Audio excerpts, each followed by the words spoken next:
The king was desperate, having turned to every healer and physician in his borders.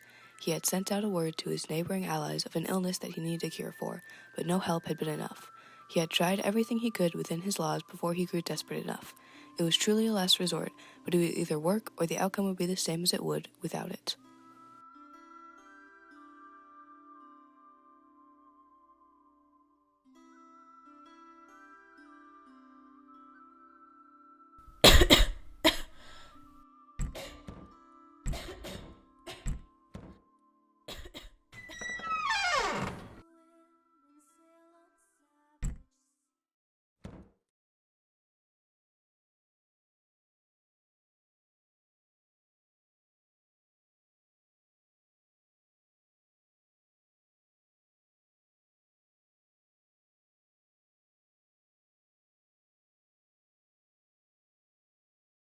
Thank you.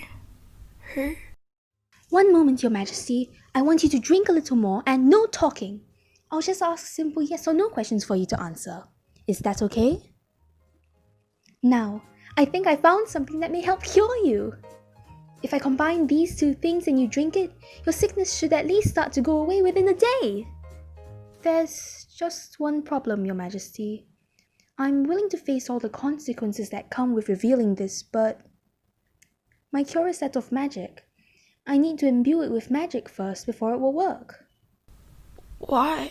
Really, Your Highness, you do not follow orders well. I am training to be a physician. I want to make people better, but magic sickness needs a magic cure. I learned a few tricks and have helped people, even if they never knew it was magic. All I want to do is try and make you better, even if it's enough to help a little bit. Okay? Okay. Nothing to lose.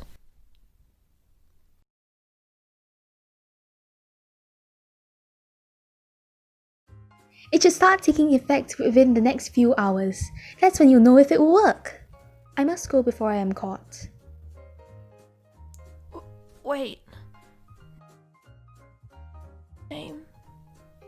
Please. I'm Patton, my lord. Please get better, Prince Logan.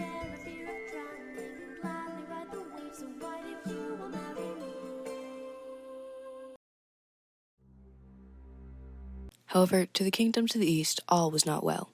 The king and queen reigned over the land, happy as can be. Their close neighbors and allies were expecting a child soon, which brought happiness and sorrow to the king and queen. Despite their best efforts, the queen could not bear a child. She tried tricks and medicine and diets, but nothing would come of any of it. The king loved his wife dearly and told her, while he was upset, he never would blame her. He had her, and that was enough. However, the queen loved her king, and wanted to give him the one thing he had always wanted. Before all their failed attempts, he would talk about how he would raise their son, then change it to just their child when he would catch himself, and couldn't wait to see them running about the castle. Her heart broke when she was given the news, but she was not one to give up, too stubborn in her ways. The queen searched and listened and waited, seeding through rumors and gossip before she came up with her answer. A coven of witches deep in the forest, hiding from the kingdom that banished magic.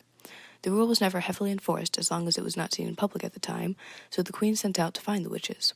After a bit of searching, she went and pleaded with them to allow her to bear a son and carry on the royal name, to give her husband the one thing he wanted most and was willing to sacrifice for her. They agreed and promised by the end of the season she would soon be carrying her son she wished for dearly. All magic came with a price, however. They wished the ban on magic to be lifted, their gift to be paid by their freedom. They would cover the cost the spell would take, and the queen repaid them in turn. Happy with their answer, she returned home and never spoke a word. Sure enough, she was happy to give the news to the king when the time came. Eventually, as she grew closer to giving birth, she did spill that she turned to magic and told her beloved husband the price of their son would cost, and he agreed. If magic could make a family happy, then it wasn't as bad as it had seemed. Unfortunately, the time would never come. The queen's body was being made to do the one thing it could not do, and it took a toll. She turned ill many times, but narrowly pulled through. The night her son was born, she held him happily for but a moment before slipping away into a slumber she would not wake up from.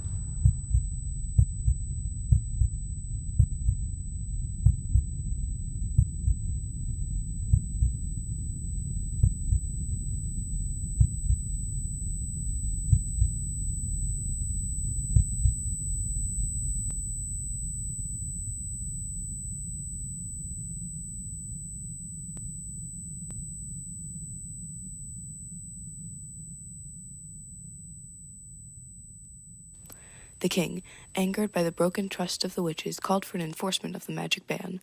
Convinced the witches knew it would kill his wife as payment for creating another life, he sent out and took out the entire coven, stretching his search and eradicating any means of magic in his entire kingdom. Driven by grief, blood was shed for years until he was entirely sure every single one was gone. Yearly searches went on from then on to find anyone accused of performing magic. The king even arrested any of suspicion, hanging or burning any that claimed to be proven guilty. He did not hesitate to send a man to his death if it were the case. That is how Prince Roman grew up, a lost mother, a cold father, and a kingdom of bloodshed with a hatred for magic.